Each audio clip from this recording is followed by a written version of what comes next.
Koordinasi SMA Allah Ta'ala Alhamdulillah telah hadir bersama kita. Pada beliau kami persilakan.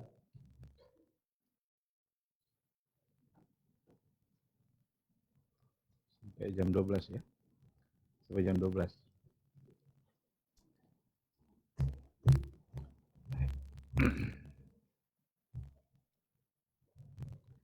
Bismillahirrahmanirrahim. Assalamualaikum warahmatullahi wabarakatuh.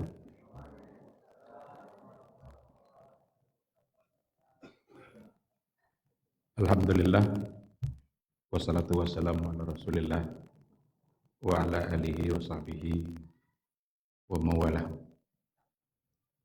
Ikhwah sekalian, bersyukur kita kepada Allah Subhanahu wa taala dengan mengucapkan alhamdulillahirabbil alamin. Hanya karena izin Dialah pada hari ini kita bisa bermuajahah, kita bisa belajar, melakukan daurah.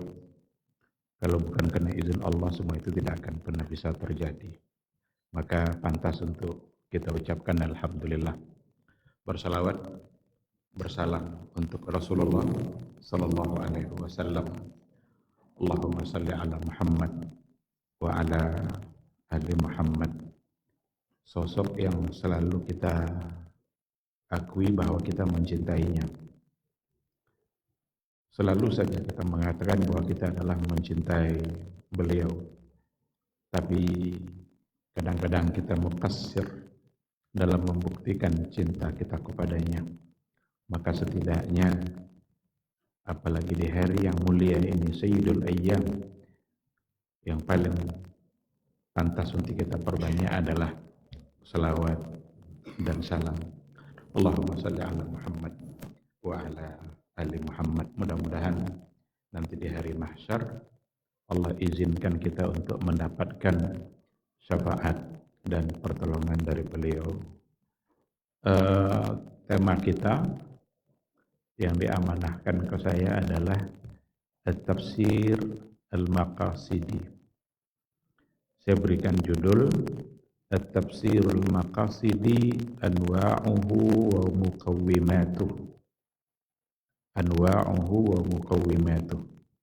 Saya tadi berharap slide ini ditampilkan, tapi kayaknya tidak bisa ditampilkan. Tapi saya nggak tahu apakah kalian sudah mendapatkan bahan ini atau tidak.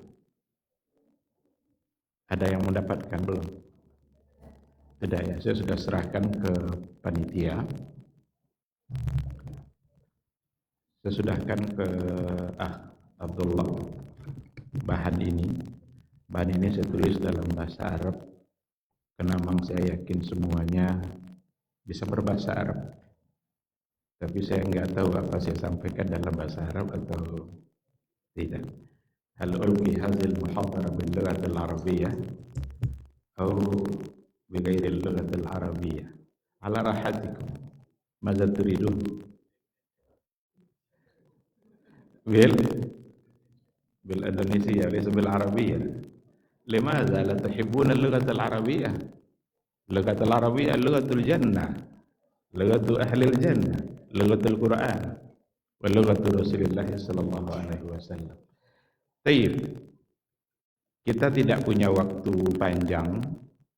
Slide ini ada 12. Dan kita punya waktu lebih kurang 1 jam. 1 jam bukan pula untuk pemaparan materi, tapi justru nanti akan ada sesi tanya jawab. Kali saya akan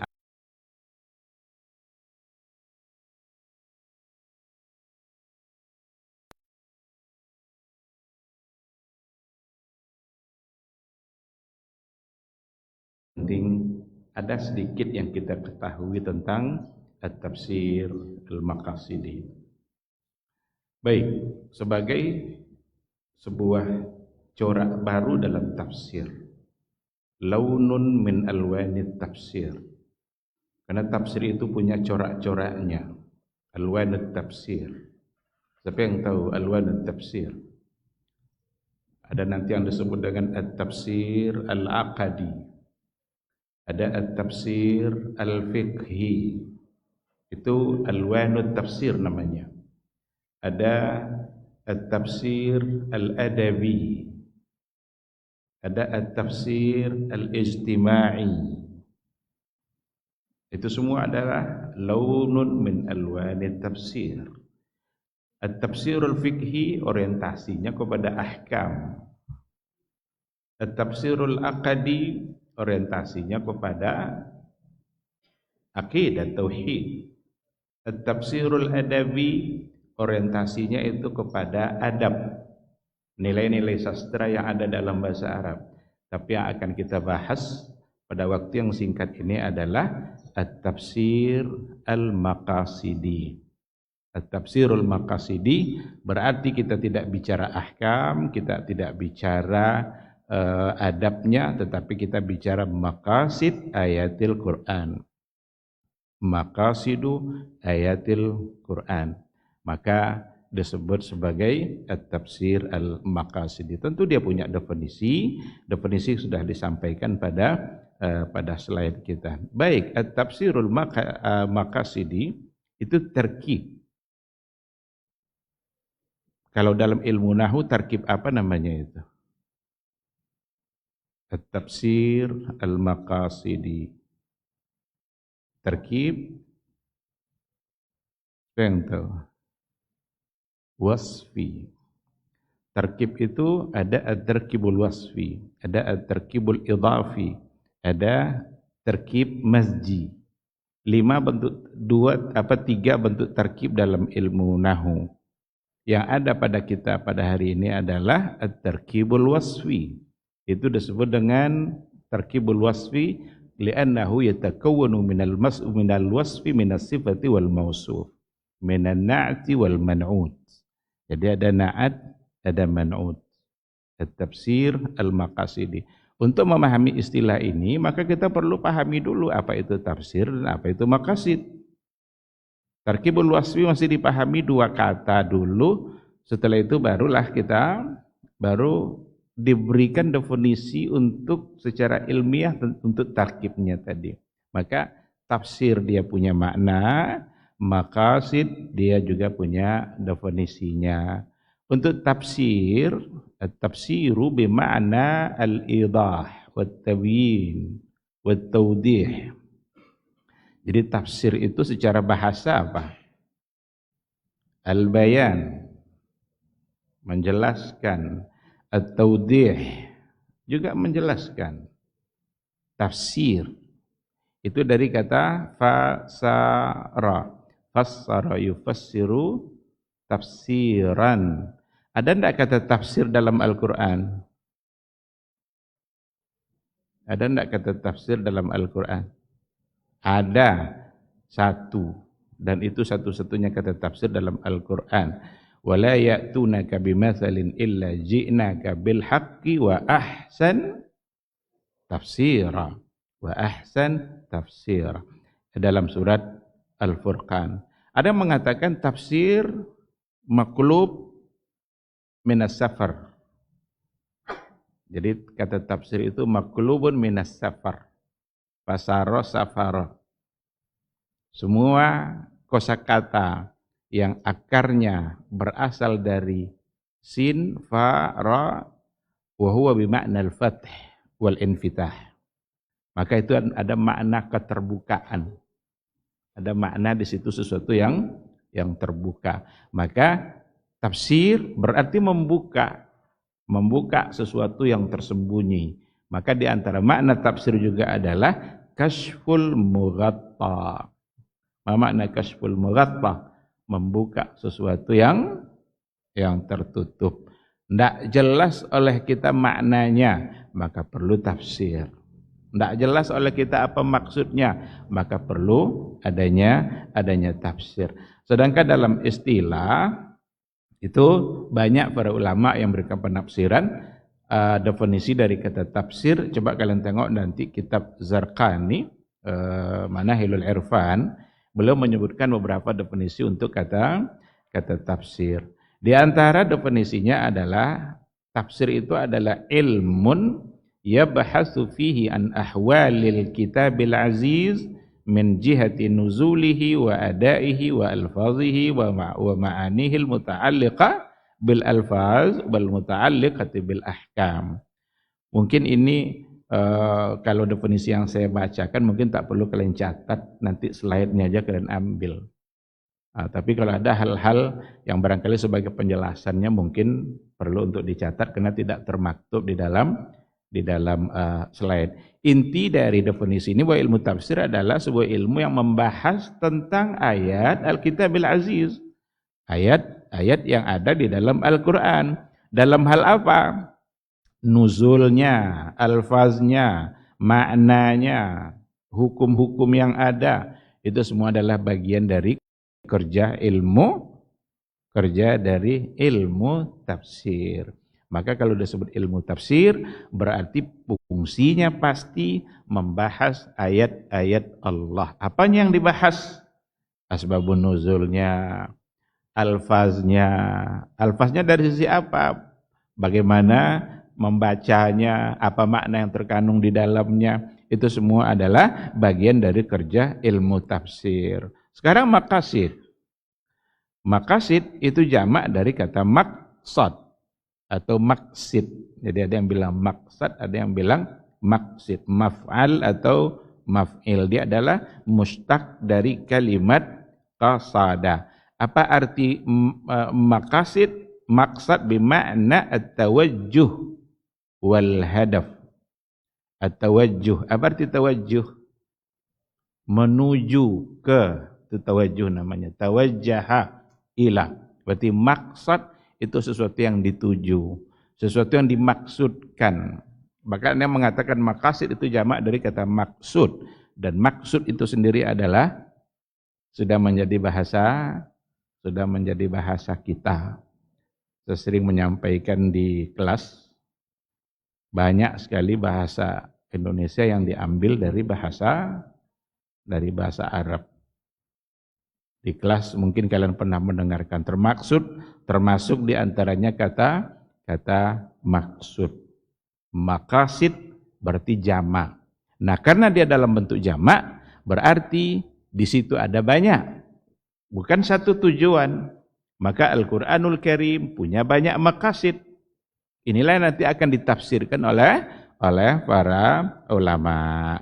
Baik, kalau kita sudah tahu apa itu tafsir dan apa itu maqasid, nanti maqasid itu intinya ada 5. Maqasid al-asasiyah itu intinya ada 5. Untuk yang 5 inilah Quran diturunkan. Dalam ilmu maqasid syariah memang selalu ini yang dikedepankan pembahasannya. Siapa yang tahu yang 5 ini? Itu siapa yang sudah pernah punya pengetahuan sebelumnya tentang ini? Disebut dengan al-maqasidul khamsah atau daruriyat khamsah. Siapa yang tahu?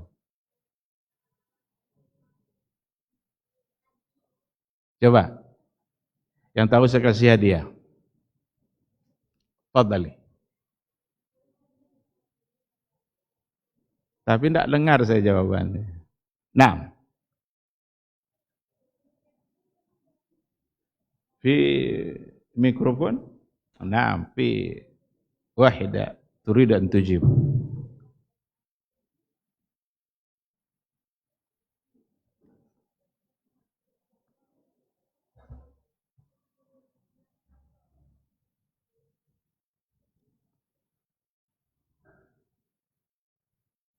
Fadhali.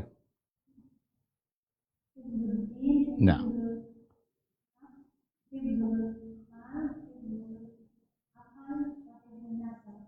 Nah. Hifzuddin, hifzun nafs. Ma makna hifzun nafs? Menjaga jiwa. Hifzul akal, akal pikiran. Hifzu al-mal, menjaga harta. Al-khamis, hifzu an-nasab wan nasal, menjaga keturunan, nasab dan keturunan. Tafadhali, hadhihi hadiyatul laki. Hadza kitabi. Tahtal mawdu' berinteraksi dengan hadis antara realita dan idealita. Antara realita dan idealita. Ini buku terakhir saya. Fadhali.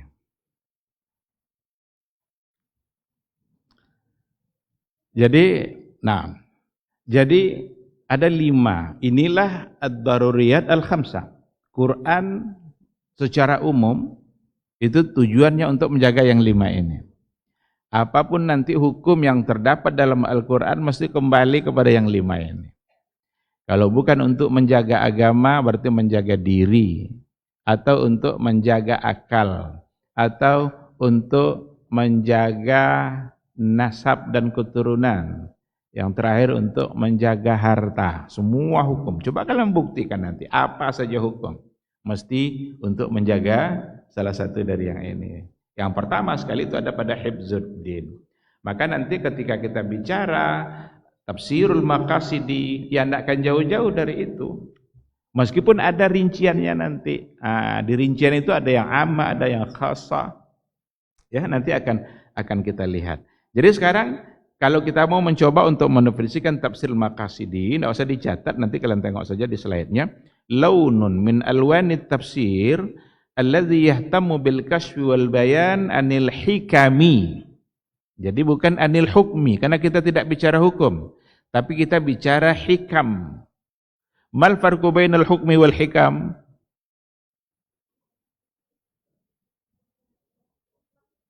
Hikam jam'u hikmah.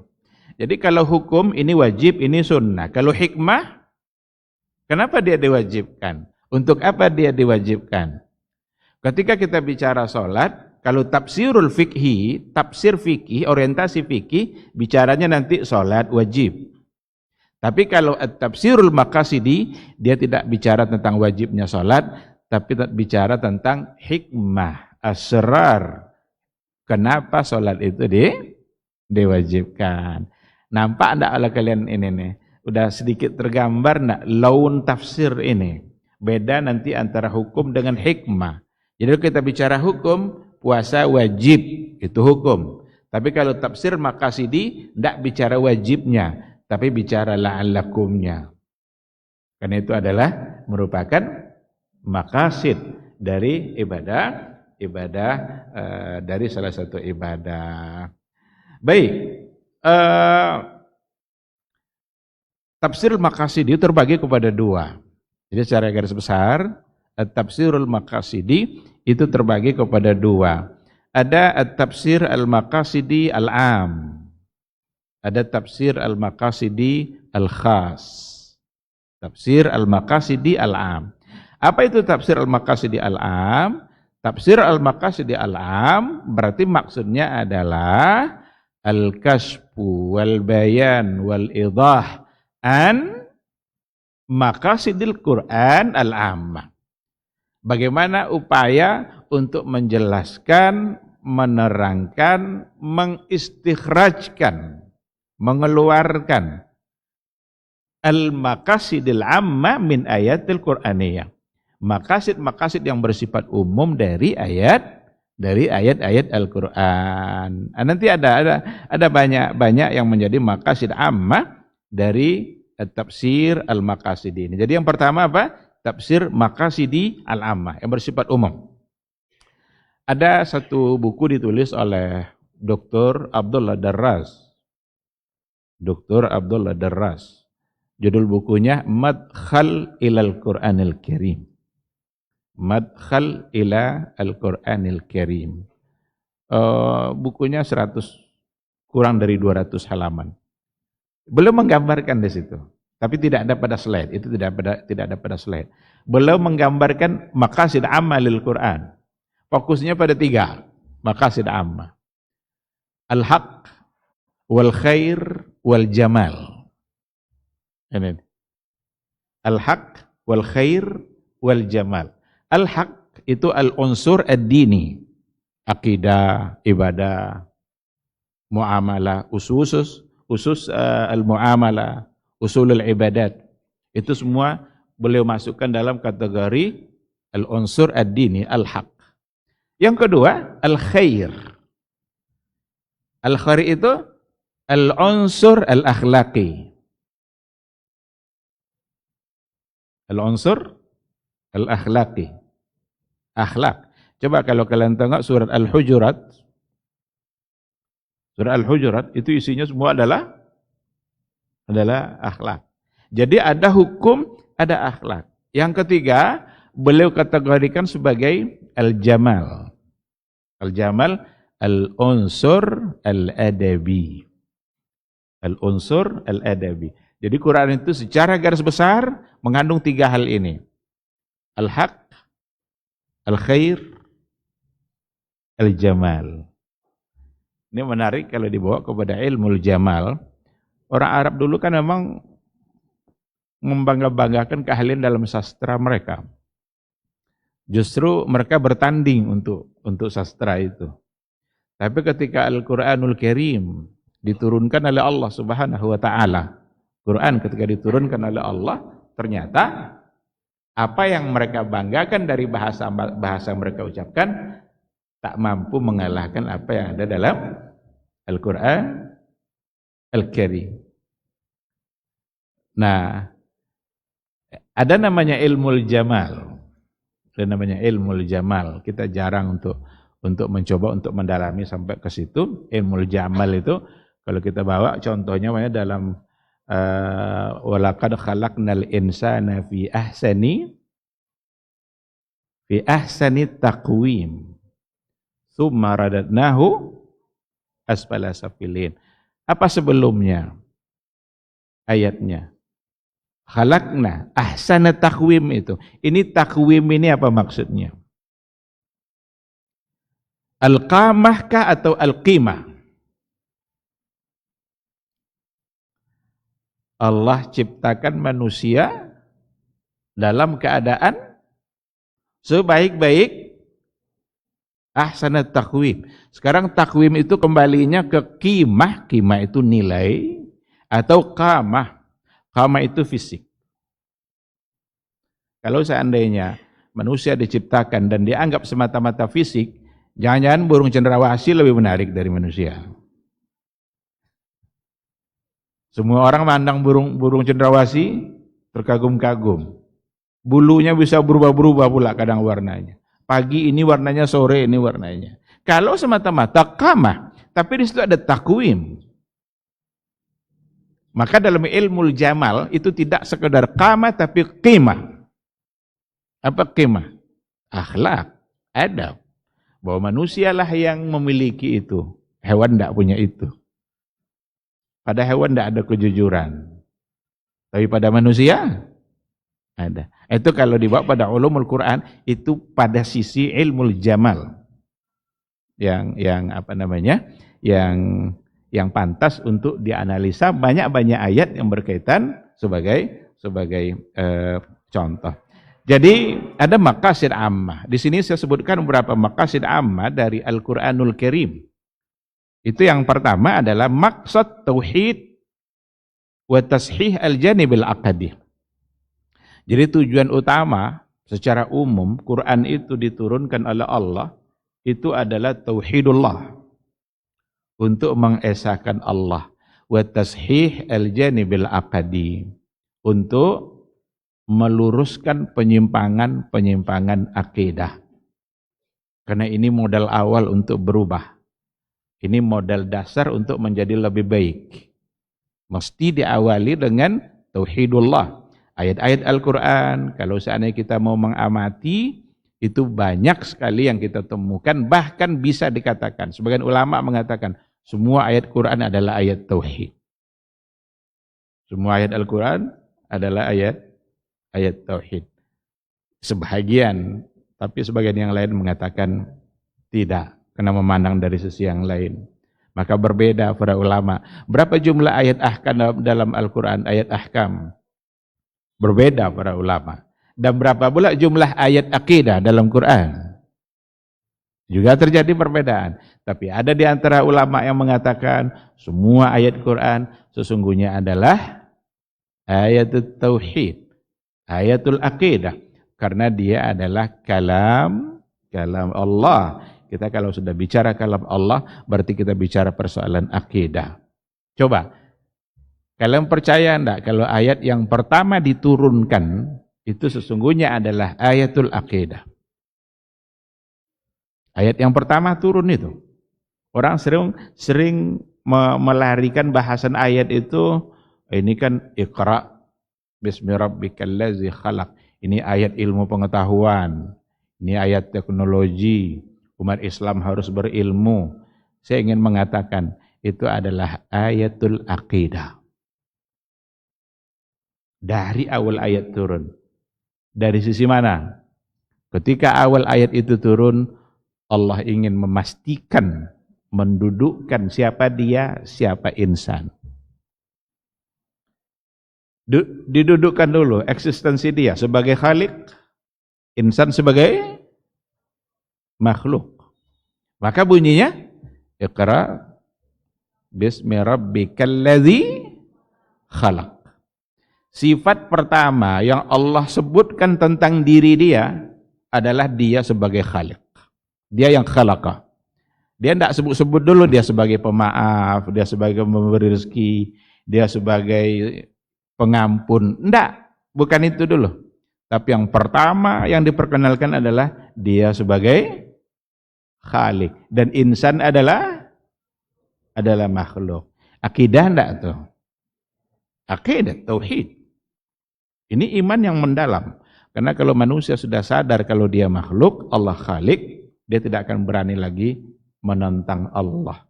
Karena Allah khalik, dia adalah makhluk. Khalik punya semua kelebihan, makhluk punya pula semua kekurangan.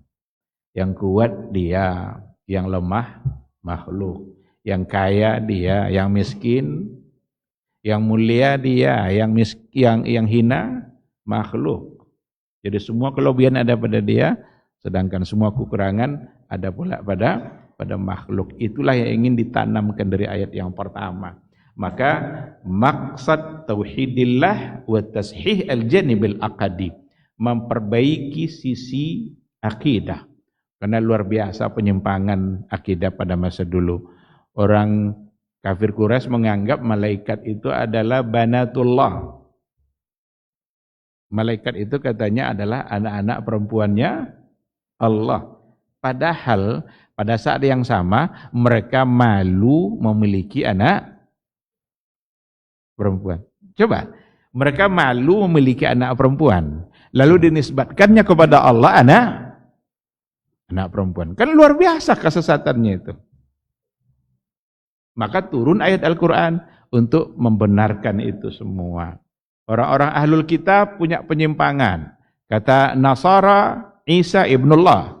Kata Yahudi, Uzair ibnullah. Tapi turun ayat tashih al-janib al-aqadi yang meluruskan penyimpangan akidah tersebut. Karena Allah lam yalid wa lam yulad wa lam yakul lahu kufuwan ahad. Ada banyak ayat nanti dalam hal ini, tinggal kalian perbanyak aja nanti contohnya, bahwa Quran diturunkan benar-benar untuk persoalan tauhid. Salah satu dari ayat, inna anzalna ilaikal kitaba bil haqq fa'budillah mukhlishan lahuddin. Fa'budillah mukhlishan lahuddin. Ini yang pertama, maksud tauhidillah wa tashih al-janib al-aqadi. Yang kedua, hidayatul ibad lid-diniyah wa dunyawiyah. Sebagai petunjuk bagi manusia, baik agama maupun dunia. Jadi Quran bukan untuk persoalan agama saja. Al-Quran juga sebagai petunjuk bagi dunia kita. Ketika ada ayat Al-Quran Al-Karim, dikatakan oleh Allah Subhanahu wa taala, penggalan ayatnya, famanittaba'a hudaya fala yadhillu wa la yashqa. Siapa yang ittaba'a hudaya, siapa yang mengikuti petunjuk saya, itu adalah Al-Quran. Karena Allah yang ngomong, hudaya itu iya, di situ Allah. Fala yadhillu wa la yashqa. Yadhillu itu untuk urusan agama. Yashqa itu untuk dunia. Coba kalian tengok nanti tafsir ayat itu. Fala yadhillu wa la yashqa. Jadi siapa yang ikut petunjuk saya, la yadhill, dia tidak akan tersesat dalam persoalan agama. Wa la yashqa. Ma makna yashqa?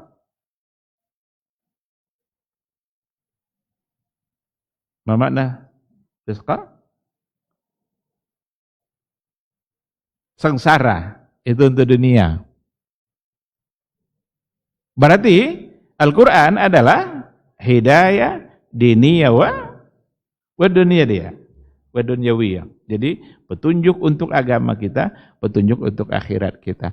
Kalau kita ingin selamat dunia, Quran petunjuknya. Ingin selamat agama kita, akhirat kita, berarti Quran sebagai petunjuk. Ketika dikatakan la raiba fihi hudan lil muttaqin. La raiba, tidak ada satu jenis keraguan pun. La itu lam apa itu? Apa namanya dalam ilmu nahu? La nafi saja atau ada sebutannya? La nafiyatan lil jinsi. La yang menafikan semua jenis. Jadi tidak ada satu jenis keraguan pun, tidak ada satu pun yang pantas kita ragukan dari Al-Quran. Karena la itu menafikan semua jenis. Tidak boleh meragukan hukumnya, tidak boleh meragukan ayatnya, tidak boleh meragukan kisah-kisahnya. Quran kan banyak kisah. Kalau kita ukur pakai akal kita banyak yang menolak itu kisah-kisah Quran itu. Masa Uzair hidup setelah mati 100 tahun? Masa Ashabul Kahfi berapa tahun tertidur? Berapa tahun? Salasumi'ati sinina wazdadu tis'a. 300 tambah 9. Berarti 309 tahun. Tidur 309 tahun coba. Ini kisah Al-Quran. Tapi karena Allah yang menyampaikan, la raiba. Enggak boleh untuk diragukan. Karena memang dia adalah sebagai petunjuk. Andaikan Al-Quran itu pantas diragukan, maka tidak pantas dia sebagai petunjuk. Bagi kehidupan dunia, apalagi untuk kehidupan akhirat. Ada berapa ayat kita tidak akan sebutkan. Yang ketiga, maksad tazkiyah wa ta'lim. Kita biar punya waktu lah ya untuk tanya jawab ya. Ada nanti maksad iqamatil haqqi wal adl. Itu Quran diturunkan untuk tujuan memberikan kebenaran dan keadilan. Coba ketika Allah mengatakan wa tammat kalimatu rabbika sidqan wa adla. Ini sidqan dalam hal apa? Adla dalam hal apa?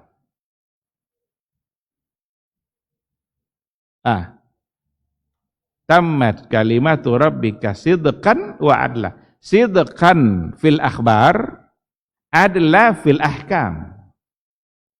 Karena Quran itu isinya dua, akhbar, ahkam. Sidqan fil akhbar, adlan fil ahkam. Oleh karena itu, keadilan yang sesungguhnya ada dalam Al-Quran.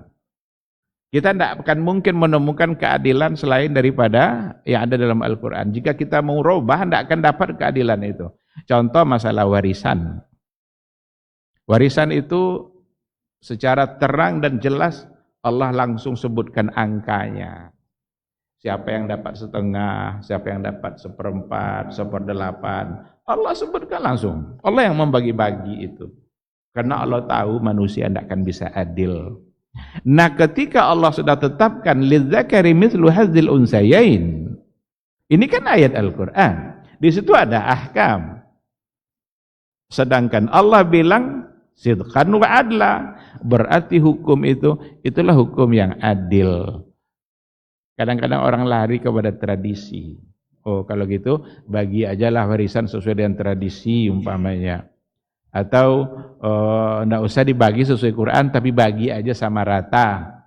Untuk keadilan bagi sama rata. Itu bukan untuk keadilan. Karena yang adil itu adalah justru yang sudah ditetapkan oleh Allah Subhanahu wa ta'ala. Tapi banyak orang yang lari dari itu. Maka maksud amnya yang berikutnya maqasid iqamatil haqqi wal wal adli. Baik, kita masuk pada model yang kedua, bentuk yang kedua. Itu atau bagian yang kedua, tafsir maqasidi khas. Jadi at-tafsir al-maqasidi al-khas. Kalau tadi am itu bersifat umum dia. Tapi sekarang bersifat khusus. Ada dua bentuk suratani lihadzan naw'. Jadi ada dua bentuk untuk tafsir maqasidi khas. Yang pertama bentuknya adalah tafsir maqasidi dengan cara menjelaskan majalat Qur'aniyah. Maqasid berdasarkan kepada majalat Qur'aniyah, bidang-bidang yang ada dalam Quran. Kan banyak sekali bidang-bidang dalam Quran itu.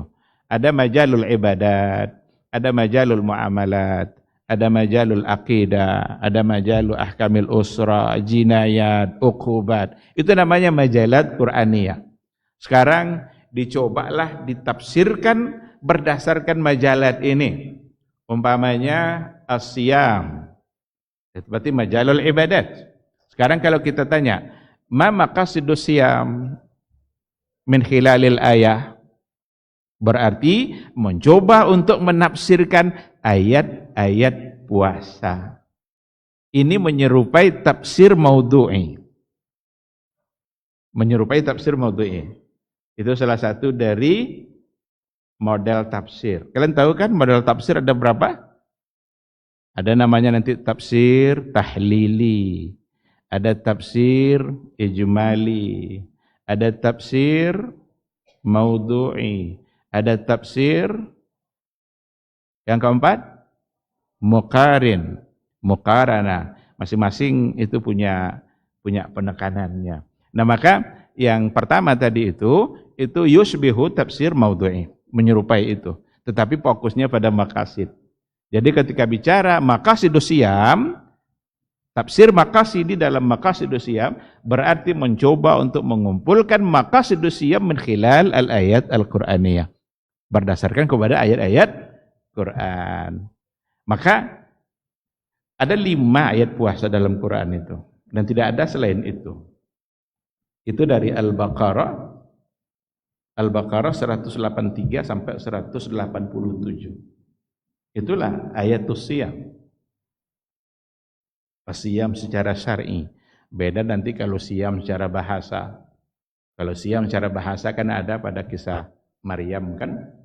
Inni nazartu lirrahmani sauma falan ukallimal yawma insiya. Ada saum di situ. Apa arti saum di situ? Saumul kalam. Nazartu lirrahmani sauma. Sauma di situ bukan tidak makan, bukan tidak minum, tapi saumut takallum. Karena ujungnya adalah falan ukallimal yawma insiya. Lan itu artinya lan lin nafyi al mustaqbal. Saya tidak akan bicara, tapi cuma hanya dalam waktu tiga hari. Maka kalau siyam syar'i itu hanya Al-Baqarah 183 sampai 187. Kalau kalian kumpulkan ayat di situ, kalian akan menemukan maqasidus siyam. La'allakum tattaqun, la'allakum tashkurun, la'allahum yarshudun. La'alla itu apa? La'alla kan harapan, berarti tujuan. Diharapkan begini, diharapkan begini. Nah itu contoh. Contoh tafsir atau tafsir maqasidi khas. Jadi bersifat khusus dia min khilal majalat al-Qur'aniyah. Dilihat dari sisi bidang-bidang Quran. Nanti ada maqasid ahkamil usra. Maqasid ahkamil usra. Kalaulah kita baca saja satu ayat dalam ahkamul usra yang biasa dibacakan pada saat pernikahan. Wa min ayatihi an khalaqalakum min anfusikum azwaja litaskunu ilaiha wa ja'ala mawadda wa rahmah. Inna fi dzalika la ayatil liqaumin yatafakkarun. Itu satu ayat, tapi kan ada banyak ayat usra. Kalau coba ditafsirkan min khilal hadzal majal. Ini majal ahkamil usrah. Ulama tafsir tidak bicara hukum nikah. Tidak bicara nikah sunnah, nikah wajib. Tapi maqasid ahkamil usrah. Kata pertama saja itu sudah menjadi stressing. Wa min ayatihi. Kenapa itu dijadikan ayat Allah? Kapan sesuatu itu disebut sebagai ayat Allah? Kalau itu sesuatu yang jadirun bitadabburi wat tafakkur, itu baru disebut ayat. Sesuatu itu kalau pantas untuk ditafakkurkan, ditadabburkan, maka berarti dia adalah ayat Allah. Ada apa dengan pernikahan? Kenapa Allah bilang itu di antara ayat-ayat tanda-tanda kebesarannya? Berarti ada sesuatu di situ. An khalaqalakum min anfusikum. Sekarang kalau dibawa kepada hukum banyak. Para ulama bicaranya begini. Apa hukum nikah dengan jin? Ini dalam hukum keluarga. Ada orang nikah dengan jin. Tapi berdasarkan ayat itu menjadi tertolak. Karena min anfusikum.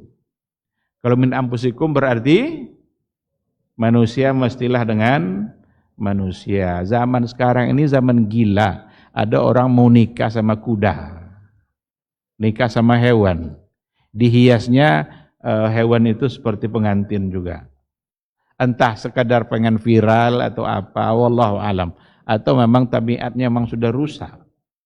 Karena ada orang kan sekedar viral kan, maka lakukan apa yang mau kalau mau viral. Tetapi itulah yang terjadi. Kalau dibawa pada hukumnya, an khalaqalakum min anfusikum, maka tertolak manusia hanyalah dengan manusia. Sekarang litas kunu ilaiha. Ila itu apa? Kepada litas kunu ilaiha. Sekarang pertanyaannya, litas kunu ilaiha itu, apakah laki-laki sebagai suami yang membawa sakinah itu kepada istrinya, atau suami mendapatkan sakinah dari istrinya? Yang mana coba? Berarti sumber sakinah siapa sekarang?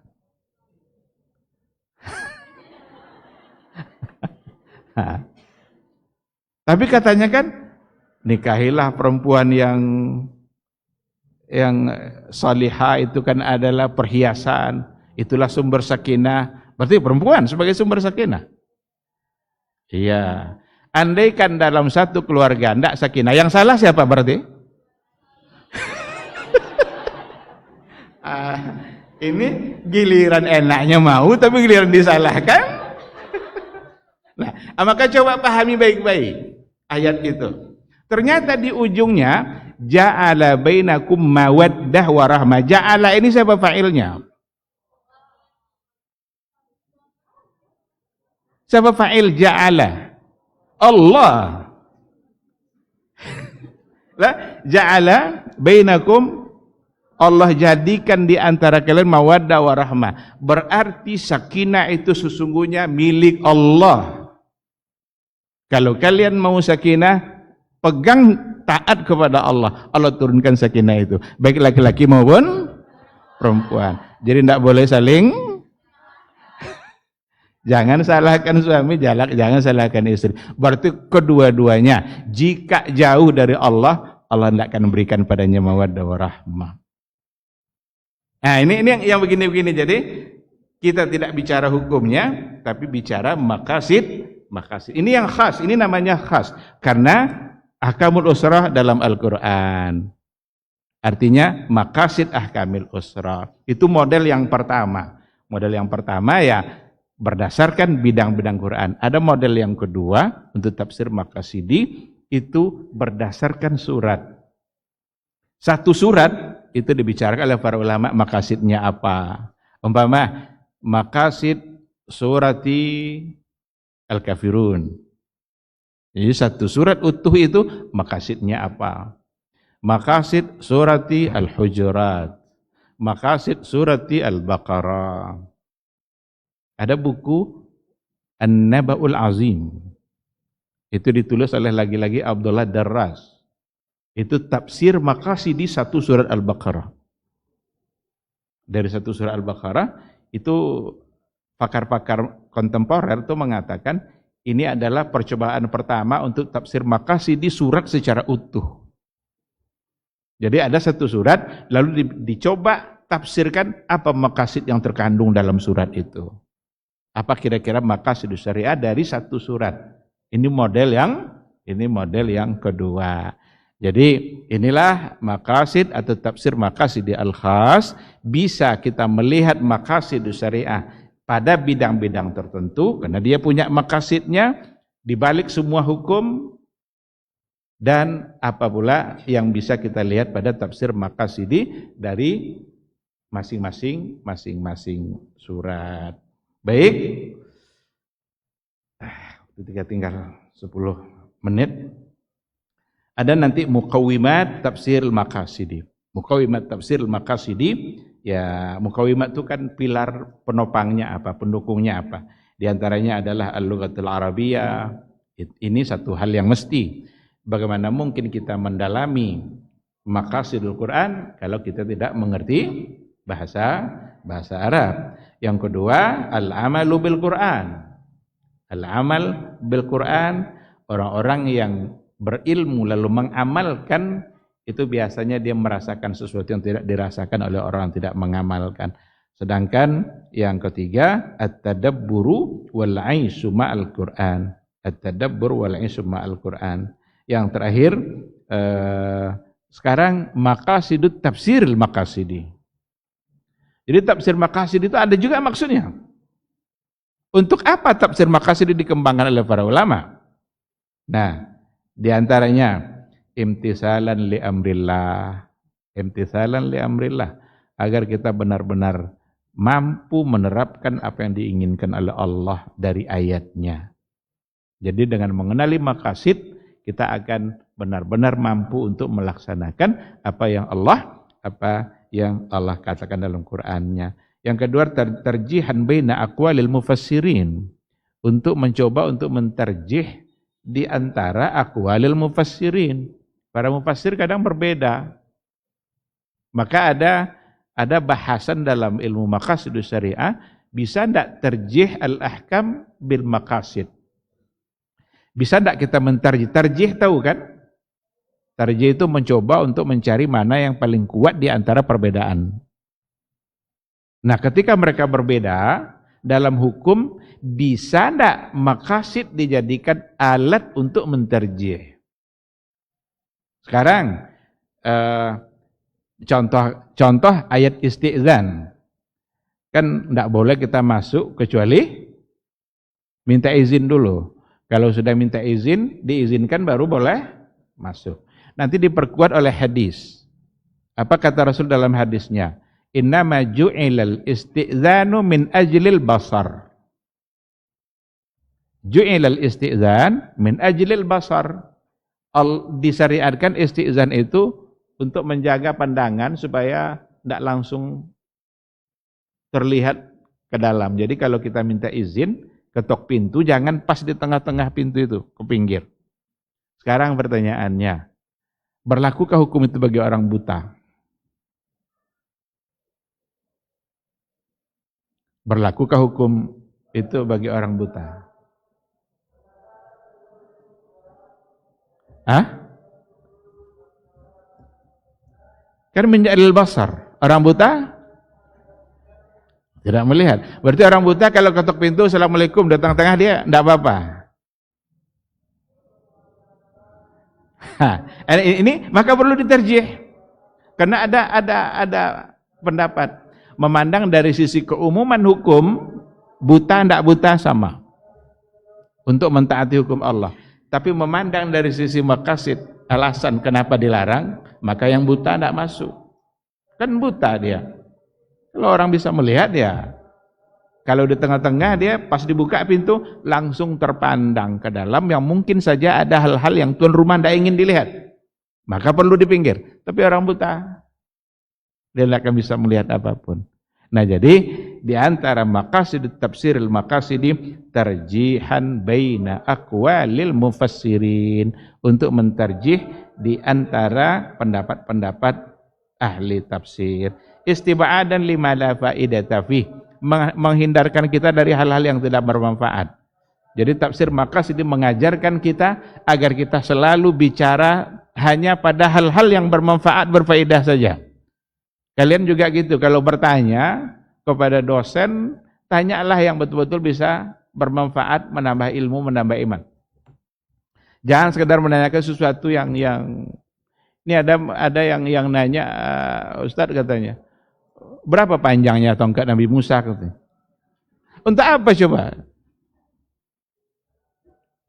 Apa warna anjing Ashabul Kahfi? Itu nambah iman enggak tuh? Maka pertanyaan itu mesti nambah ilmu, kedua nambah iman. Kalau enggak, berarti itu masuk kepada hal-hal yang sifatnya haswiyah. Itu dipinggirkan saja. Maka tidak diperlukan. Tafsir maqasidi mengajarkan kita agar selalu memandang sisi-sisi yang ada manfaat. Yang keempat, fahmus surah wa taisuru hibziha, memudahkan kita memahami surat serta memudahkan pula untuk menghafalnya. Oke ya, saya kira sekilas, saya tidak jadi bisa setengah jam karena waktu kita tinggal karena bicara pendek itu kadang lebih payah daripada bicara panjang. Apalagi slide-nya cukup banyak. Saya cukupkan sampai di sini. Sisa waktu ada yang memandu, silahkan. Kalau ada yang ingin bertanya, dipersilahkan.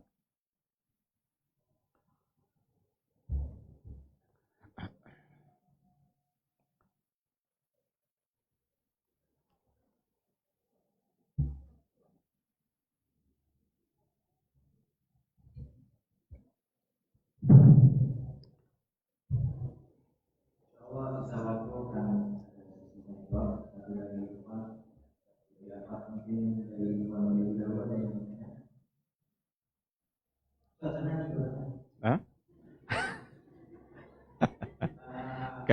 Kalau dalam rapat enggak boleh yang memandu bertanya.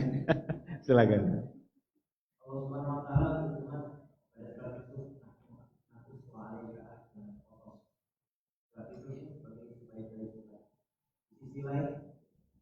Kisah yang disebut dalam Al-Quran itu kisah Nabi Musa.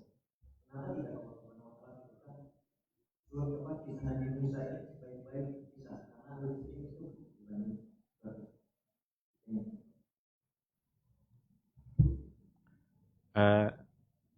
Langsung atau dikumpulkan?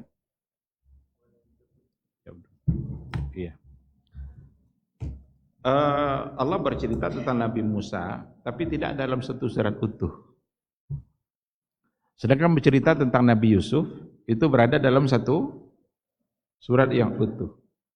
Walaupun ada namanya surat Ibrahim, itu tidak utuh sebagai kisah Nabi Ibrahim. Ada dalamnya kisah Ibrahim. Ada namanya surat Yunus, tapi tidak utuh bicara tentang Yunus.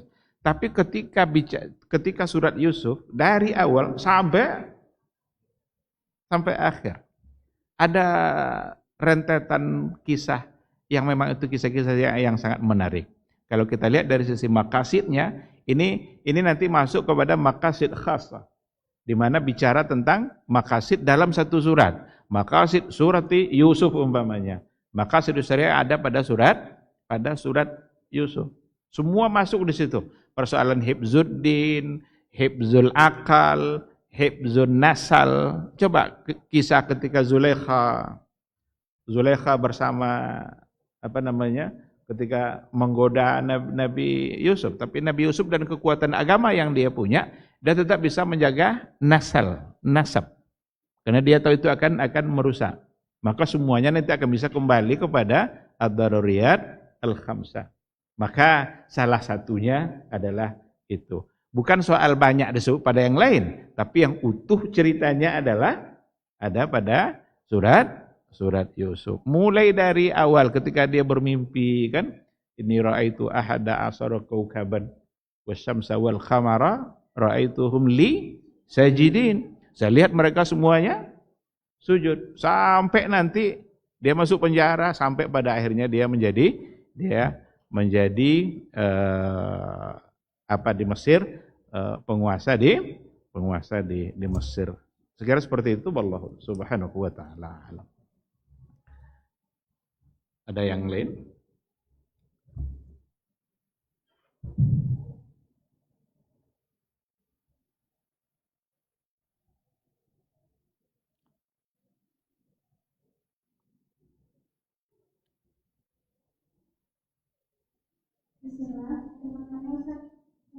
Bagaimana cara kita membedakan antara maqasid Quran dengan maqasid syariat?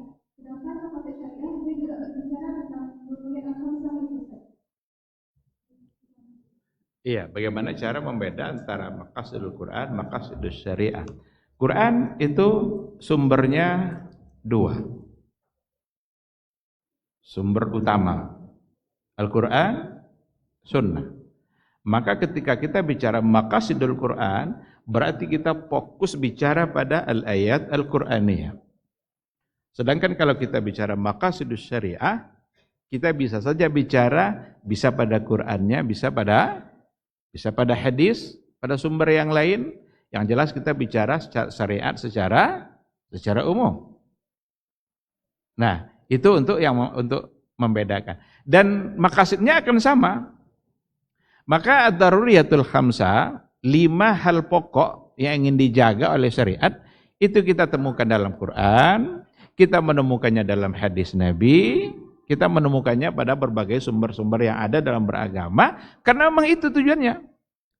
Yang lain juga mengambil dari Quran.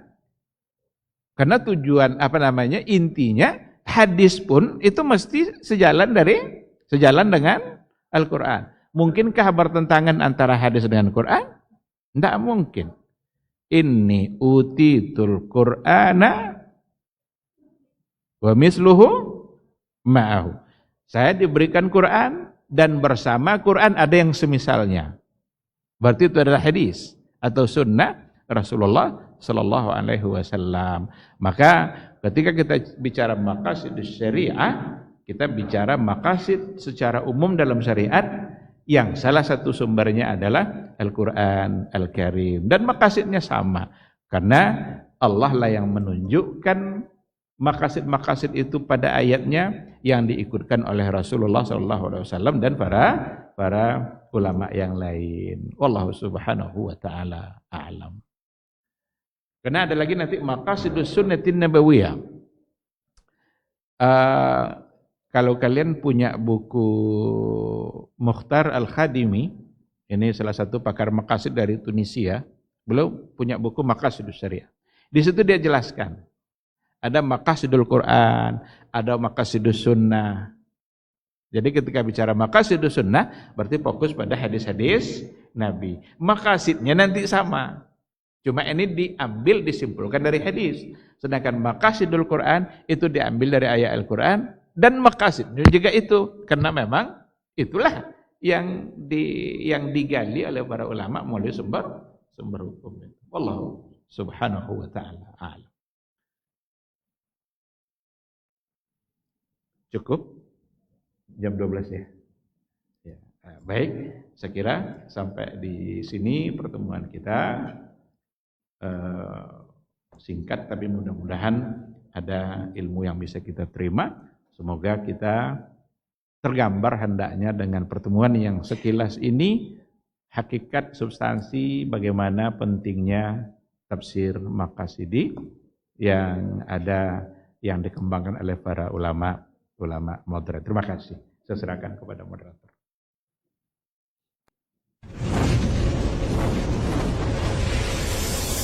Baba TV Sunnah, belajar